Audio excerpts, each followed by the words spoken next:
What's going on, guys? Another episode of the Armchair Crew Chief. My name is Jordan, and let's go ahead and dive into what is going on here. There was a lot that happened over the weekend, and yeah, it was crazy. Some big news that we expected to be coming out this week, and some very frustrated fans, I should say, including myself, as well as a lot of people what I've seen over on socials as well. They were pretty frustrated about what happened this past weekend, and it doesn't bode too well. I know some people will just kind of, I hate to use this word because I don't want to put a stab at them, but kind of lay over on it. And some people were very adamant about what happened or what should have happened. So let's go ahead and just dive into everything as we normally do. Let's start off this show with a recap on the racing that happened. Starting off with the truck series. Excuse me, the lineup, we had our top five were Lane Riggs, Rajah Caruth fourth, Ty Majeski third, Corey Heim second, and Tanner Gray first. Going into that, our top five out of stage one, Ty Majeski, Rajah Caruth, Tanner Gray, Caden Honeycutt, Corey Heim. Going into stage two, Dean Thompson fifth, Caden Honeycutt, Chase Purdy, Tanner Gray, Corey Heim. And then if we go into the end of this race, well, before we go into that, I like Corey Heim. I think he's a great driver, but I mean, he was running out some pretty big openings on these ends of stages and things like that. I mean, it was crazy to see how everything happened. Not so much, but like the trucks to me is like you're going to end with either a wreck fest or you're going to end with somebody just running away with it. And thankfully the leader ended up taking advantage of fresh tires and a quick pit stop. He went from 10th with 9 laps left to end up coming through and going through the field. It was good for him to see how that happened. We're getting close to the end of the regular season for the truck series, so it's going to be big to see how everything plays out, and we'll start covering here probably in the next few races, covering who is doing what and how that plays, and where we're looking at our bottom. I think it's 10 in truck series. That 9, 10, 11, 12. See where they play out. So going through this race, our top five were Ben Rhodes, Matt Mills, Grant Enfinger, Stuart Friesen, and Nick Sanchez came from 10th. He only led about 9 laps of this race, which was pretty wild. Especially seeing how dominant Corey Heim was. Heim led 72 before he had a penalty that kind of set him back. And Christian Eckes led 37 laps. He got into a wreck. Corey Heim got in a wreck with Matt Crafton towards the beginning of the race. And then he was able to work himself around. And then he ended up, unfortunately, having an issue around lap 79 when his jack failed as well.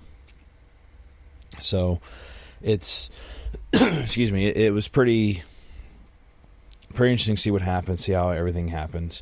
And going forward with that, we did see, I believe it was, I think it was Heim, if I'm not mistaken here. It was Heim.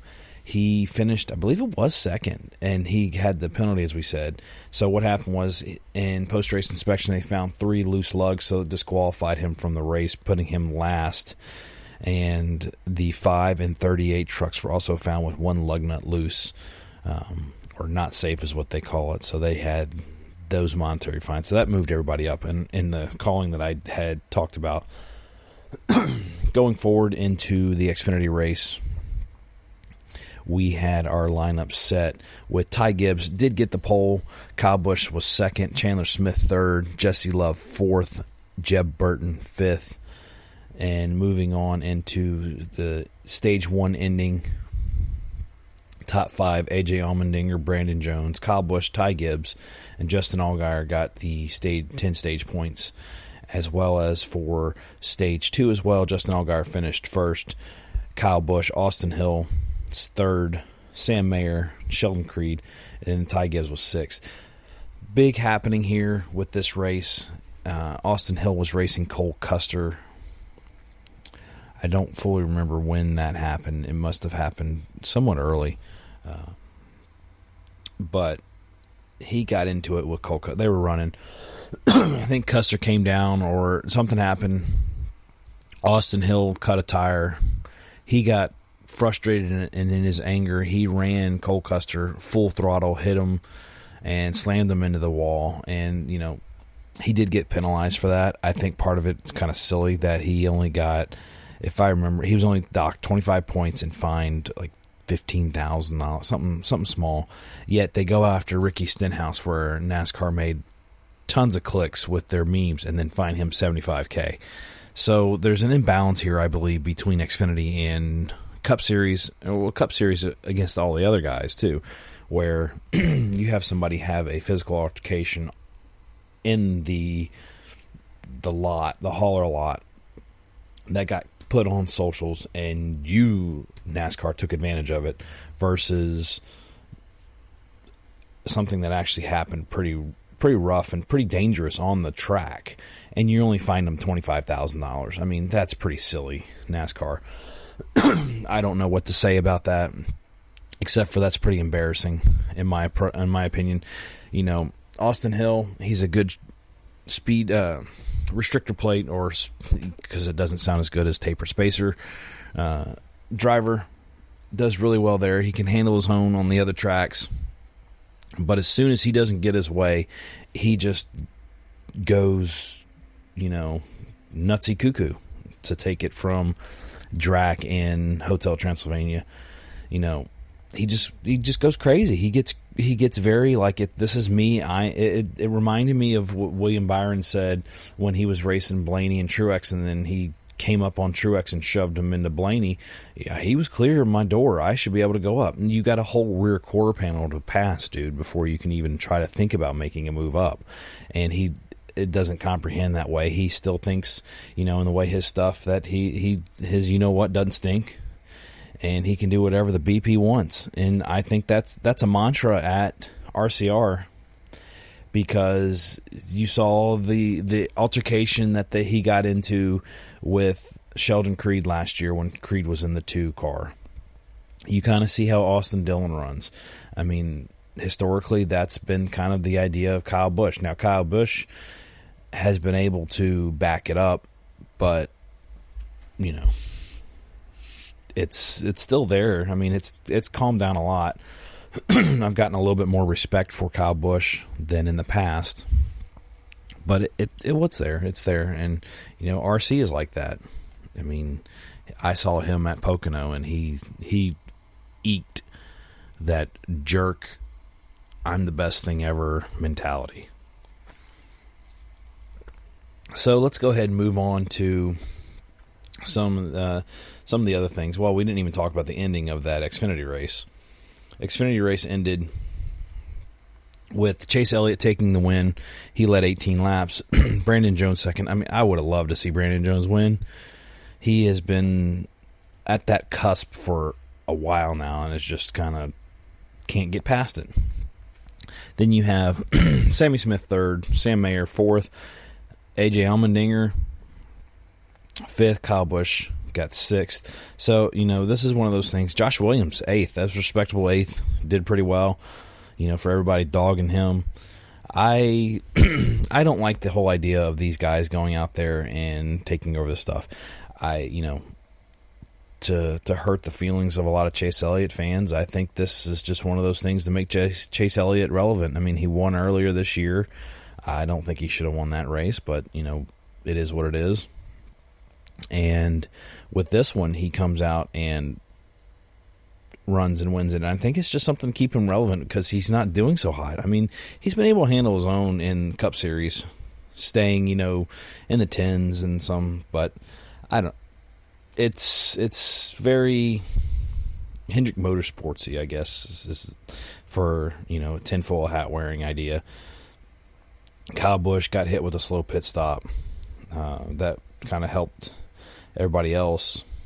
Because he's one of those that I don't like watching out there racing either, in my opinion.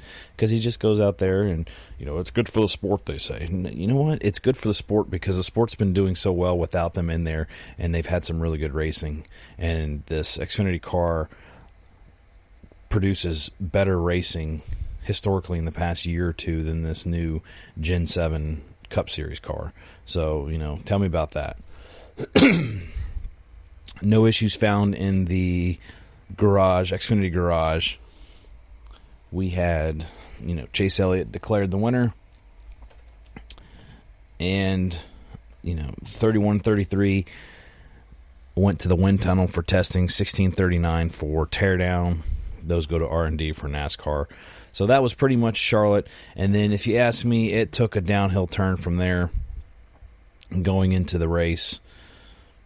We had our lineup set where Ty Gibbs got the pole, William Byron, Christopher Bell third, Truex fourth, Chase Elliott fifth, Bowman sixth, Chastain seventh, Tyler Reddick eighth, Michael McDowell ninth, and Justin Allgaier was running the 5 car for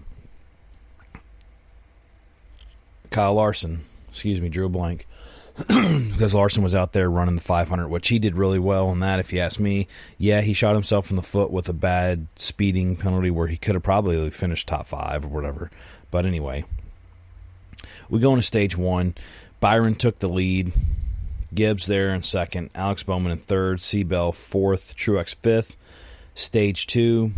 And I think that was more or less pit cycles, the way everything kind of worked out. Stage 2, Christopher Bell first, Byron second, Bubba Wallace third, Denny Hamlin fourth, Keselowski fifth, and then we get into the mash-up, horrible, embarrassing handling of this, in my opinion, between NASCAR, Fox, everything going on. First and foremost, it sucks for my driver because my driver goes out there and tells them, hey, I'm loose here, I'm loose there, and people say he's a whiny, talking about Truex, whiny person. But if you're putting your information out there for your team to make changes and they can't get your car right, something tells me that you need a new crew chief. And I don't understand why Joe Gibbs and his management, whatever you want to call him, hasn't made that change yet, because that's embarrassing. You have a championship driver that can run. He was running fifth with a crappy car at the end of stage 1, and he does horrible. And he can't make. He's like, I can only run here. This car sucks. I can't go any further. And they're not making any changes. And it seemed like he needed more spacers or something in the rear, because it sounded like he was bouncing onto the blocks of the car. So it's one of those things I don't know what to say. We'll see what happens going forward. We have some big news coming up to talk about. Maybe that can be a change. I doubt it, unfortunately. It's the pessimistic side on this. But going back to this race. So they're running in, I think it was like 3:47. They stopped the race, red flagged it for rain. Line of showers go through. It's like 12 something. They call the drivers back. They're going back to the cars. And next thing you know, they're like, oh, we're calling the race. Like, what in the world? This ticked off a lot of people. One, because this is a crown jewel race. This is supposed to be 600 laps. Longest race of the season. Not 600, 400. It wasn't 300. It was like 247. I was thinking of the mileage. It's a 600-mile race. And they pulled the plug. Listening to everything, everybody was ticked off. They're like, run it. Memorial Day weekend, a lot of us are off. Let's run it. Because they're like, oh, well, you can't get this thing until 3 a.m. Due to high humidity is what NASCAR called out and said. High humidity. People that were at the track were like, this track's dry. An hour after they called it. Not even an hour after they called it. This thing's dry. Let's go. Let's go racing. Then you have people like myself that's like, if you don't want to run it and finish this race at 3 a.m., which I believe your fans would have stayed anyway, you have all of Monday to run this race. And you can't complain, well, we can't get it on TV. That was baloney because, yeah, you're not going to get it on Fox. But FS1 was replaying this race all day. You could have put it on there. This was an embarrassment from NASCAR. From being called out by your drivers for the way you handled the Ricky Stenhouse-Kyle Busch altercation in North Wilkesboro last weekend to the way you handled the calling of this race. Yeah, I know you have your rule, and that's what people are saying. Well, it went halfway. They're never going to push it back and restart it. I don't care. This is a crown jewel. It needs to be 3/4 or something, especially if you're going to tout this race as one of the biggest races of your sport, and then you're going to call it halfway, a little over halfway through. I think it was like 347.5 or something like that. So 47 miles past halfway point, you're going to call it. An embarrassment, NASCAR. Big embarrassment. I don't care what anybody says. I don't care if they want to call me out. Oh, you're not in the sport. You haven't been around these cars. Blah blah. No BS. I am a fan. I am not one of your little homer. Think Bubba Wallace is a bad driver fan because of his race. No, that's stupid. So don't even put me in that camp either. No, this is. I want to see some racing. Your racing has stunk from this car ever since you brought it in. You haven't made any changes to it. It's a 1.5 mile car, and even then you have your Hendrick Motorsports teams jumping out to a 6-second lead, and going nuts there. So ending this race short, you had Christopher Bell, who only led, I don't remember how many laps it was. It was a small amount compared to everybody else. Keselowski second, Byron third, Reddick fourth, Hamlin fifth, Ty Gibbs sixth, Chase Elliott 7th, Ross Chastain 8th, Alex Bowman 9th, Josh Berry 10th. So looking at our standings now for our regular season, that allows Denny Hamlin to jump over Martin Truex Jr. for a 5-point lead in the regular season standings. Kyle Larson drops 6, and we'll talk about that here shortly. Kyle Larson is, I know as of right now, he is not in the running for the championship. And, yeah, this is going to be a big change. So Larson goes out and runs the Indianapolis 500. Indianapolis 500 is delayed for rain. And he said, I'm running it. Kudos to him. He did well, minus that speeding penalty. He led laps in the 500, and it was great, in my opinion. He rushes, gets on the car, gets out there to Charlotte right as they start calling the red flag for rain. Perfect. Hendrick can get their driver change without, going to the tail end, not losing any laps, and he can march through. That's another thing that I don't understand why NASCAR just didn't do it, because that is TV gold right there. You have your Hendrick homers. You are a Hendrick homer NASCAR the way that you partnered with Hendrick in the past. I don't care about your history with them. You got to be equal to everybody. You have that going on, and then you call the race. I mean, what in the world? Larson has to be upset and angry because he can't turn laps at the 600. His Hendrick 1100 turned into a Hendrick 500 because of rain and Mother Nature.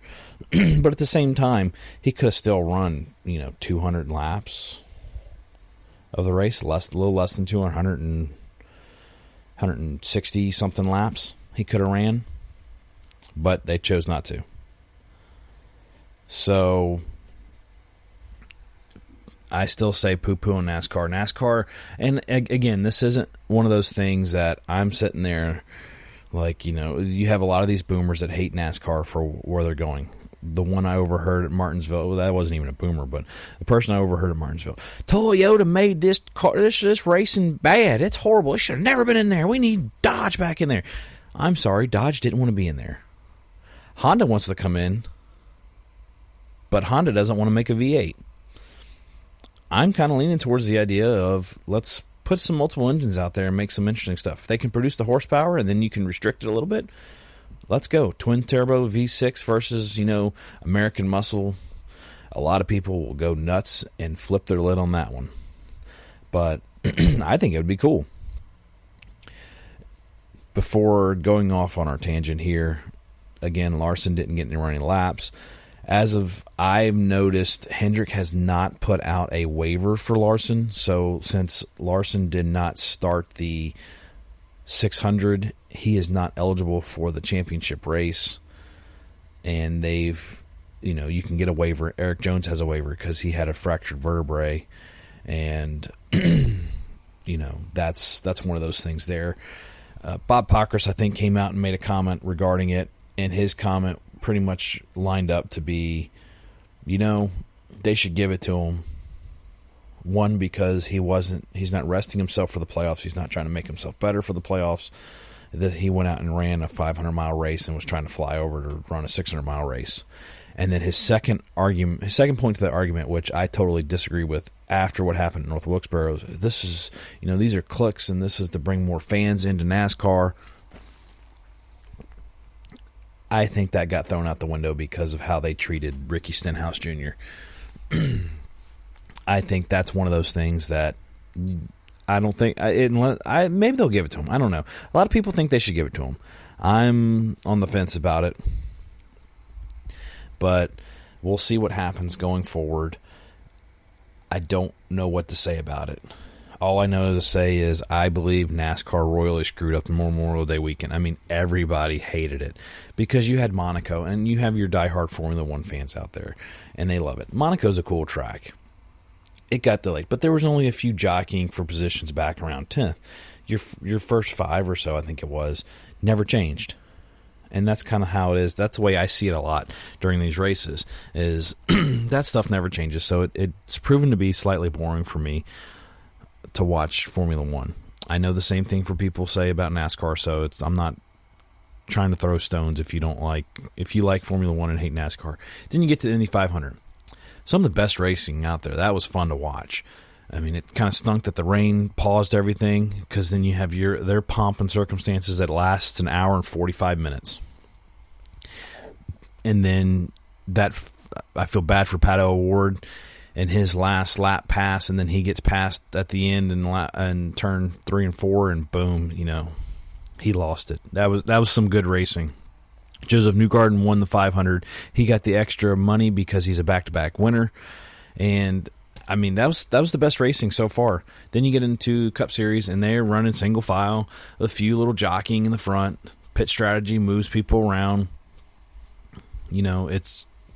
I have to turn off listening to my driver's radio when I listen to it, because he sits there and complains about his car. Rightfully so, for you guys that want to call out Truex for being a complainer. I mean, your car should be set up the way you want it to be. You're calling out changes, yet they can't make changes. And James Small wants to sit out there like, oh yeah, we're on 5 flat fresher tires. We'll be good to go to the stage. And Truex is like, yeah, why the heck are you telling me this stuff? I'm just giving you effing information. I've been giving you effing information the whole time. And you haven't done diddly with it. It's pretty much his response back to Small. I hope that JGR makes changes there. Again, I don't think it's going to happen, unfortunately. But moving forward, let's go into some of our news. We had some big news happen over these next few days. That's one reason why we pushed this this podcast back again towards the end of the week. Let's go with some of the light news. We have Front Row Motorsports acquiring a charter, going to be moving to 3 Cup teams next year in 2025. Clint Boyer is going to be running the 7 truck at Nashville Superspeedway. I think that's next weekend. I'm not 100% sure on that off the top of my head. And then we have AM Racing has parted ways with Joe Williams, who was the crew chief for the 15 car. That is Haley Deegan's car. And there was another guy, I believe, I can't remember where it is. He's actually stepped down this week for personal reasons on the car. And unfortunately, I had it in front of me, and I don't even find it anymore to see who it was, but one of the car, I think it's like the 35 car or something like that. He's stepping down this week for personal reasons. Hopefully it's nothing bad about that.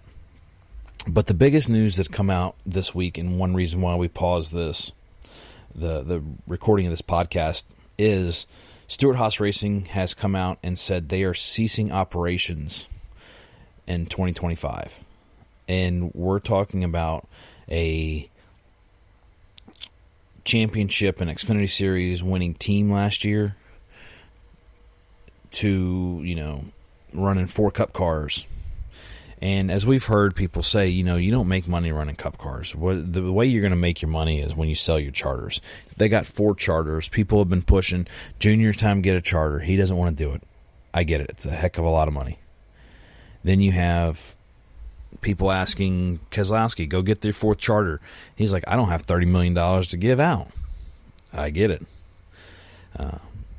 So 16 seasons running at Cup Series. November 10th will be their final time. We've had some rumors going along about where Josh Berry, Noah Gragson, Briscoe, and Ryan Preece are going. Rumor has it Briscoe's going to be probably taking Harrison Burton's spot in the Wood Brothers car. I mean, Burton has done nothing with that car.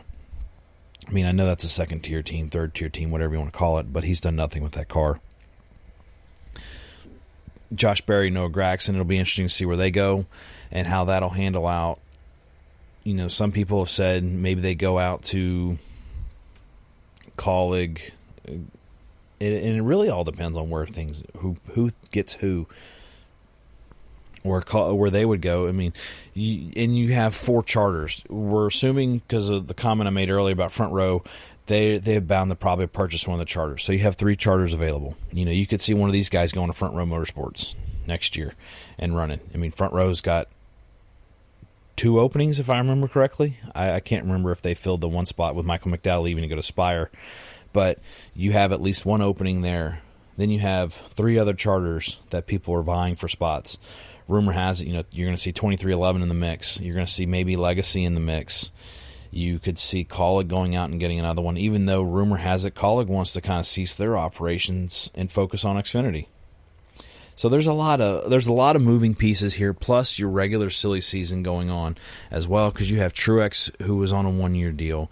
Does he renew up and go and stay with Joe Gibbs? I mean, if you ask me, if you're going to keep giving me James Small, and this is putting personal friendships aside, I don't care if this guy's great, nice. He seems like he'd be a nice person. The dude can't get the car right. So I don't know. It'll be interesting to see what'll happen. I know that's my key word, is interesting to see whenever I talk on this podcast. But this one's going to play out, and I think you're going to see some head scratchers. You're going to see some, oh my goodness, that they made the move to get a charter. And then you're going to see some people that are out there like, yep, it looks like they will. The other big question that I have is, we keep talking about the drivers. Where are these crew chiefs going to go? I mean, you have Rodney Childers, who was with Kevin Harvick for the longest time, a great crew chief. Where's he going to go? You can't just let him sit by the wayside. If you ask me, if I'm Joe Gibbs, I'm signing that dude to a contract now. I don't care if he's on the 54, the 11. They won't get rid of Gabe Hart, but the 19, the 20, put him there. He doesn't deserve to go down to Xfinity. He needs a Cup team, or maybe 2311 picks him up, throws him in there. I know RCR's been having some issues with Randall Burnett and Kyle Busch. Maybe they part ways with Randall Burnett and throw Childers there. I don't know. It's going to be one of those to look and wait and just grab your popcorn and see what's going to happen. We're almost halfway through the Cup Series, pretty much, and now we're getting into the fun part off the track. So let's go ahead and move into our schedule for this week. For tomorrow, Friday, May 31st, we have practice at Portland and qualifying for ARCA. We are at 2 tracks this week. We are at Portland and Oregon for Xfinity, and the Truck Series and Cup Series are at Gateway and St. Louis. Truck Series will be practicing at 6:05 Eastern, 6:35 is qualifying on Friday. FS1 has that broadcast. At 7 Eastern, we had the Portland 112. It is just a reminder, the Portland track is a road course. Saturday, moving into that, this is so silly. 9:30 a.m. Eastern, 10:15 Eastern, practice and qualifying for Cup Series. I mean, really, who makes this up? FS1, MRN have the broadcast of SiriusXM simulcasting the MRN radio. I know they want to jump and cram everything in there to save money, but I think NASCAR hurts themselves sometimes with some of this stuff. Then you have practice and qualifying for Xfinity. No TV for practice for Portland at 11:30 Eastern. Noon Eastern is qualifying for Portland. At 1:30 Eastern, you have the Toyota 200 at Gateway for the Truck Series. That will be on Fox. That's a big move. And then you have MRN running that. Xfinity Series at 4:30 Eastern. The Pacific Automation 147 on FS1, MRN. If I remember, Custer won this race last time. Don't quote me on that. And then moving into Sunday at 3:30 Eastern, we have the Enjoy Illinois 300 on FS1. MRN's got the radio broadcast with SiriusXM simulcasting.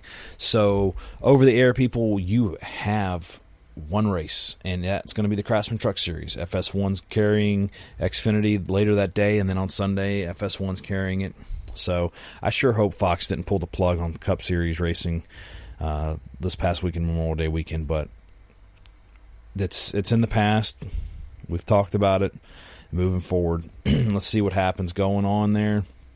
I'd love to see Cole Custer ride out in the sunset and win this championship again, go back-to-back, and shut Stuart Haas down correctly.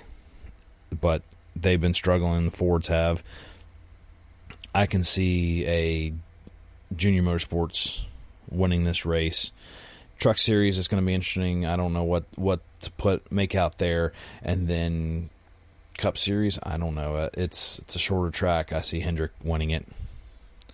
So that's what we got going on this weekend. I hope you guys have a great weekend, and we'll catch you guys next week on the recap of this one. Talk to you later.